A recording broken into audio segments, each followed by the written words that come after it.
Hey guys, මෙන්න අපි bracket දාන විදියට කට්ටිය එක කමෙන්ට් සෙක්ෂන් එක කියලා බැලුවම පේන මෙහෙම වැරදි කියලා මෙන්න මෙහෙ තමයි කවර් දාලා. මේක ඇවිල්ලා මේ වගේ බ්‍රැකට් ගහලා තිබ්බ වහලයක්. දැන් මම ඒකයි ගහලා පෙන්නුවේ. දැන් මෙහෙම ගැහුවම වැරදිද? එතකොට මේ තමයි අපි දැන් දාපු විදිය. මේකේ තියෙන මෙන්න මේ වහල ගාම පොල් ගහ තියෙන්නේ.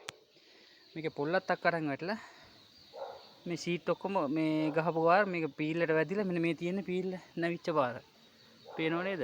ඒතර මේ වැටිච්ච පාරෙන් දරා ගන්න බැරුව පොළත වැටිච්ච ගමන් පීල්ල මෙහාට වෙලා සීට් එකත් කුඩු වෙලා තියෙන්නේ. එතකොට එහෙම ගැව්වොත් ඉතින් හයිය වුණාට සීට් එක ඩැමේජ්. දැන් අර අපි කියන විදිහට මෙන්න මේ වගේ ඔරිජිනල් විදිහට මේ පරාලට දැම්මනම් පීල්ල මේ බ්‍රැකට් එකේ ප්‍රශ්නයක් වෙන්නේ නැහැ. ලස්සනට ගහන්න පුළුවන්. මේ සීට් එක කැඩෙන එක වෙනම දෙයක්. මේ විදිහට කැඩෙන්නේ නැහැ. අගුලෙන් දැන් මේවට දැන් තහඩු කැලි දාගෙන යන ගමන් මේ අපි කැඩිච්ච ඒවට ඕගොල්ලන්ග වැඩ තියෙන අපිට කියන්න UL ගටස් ලස්සනට වැඩේ කරලා දෙන්න.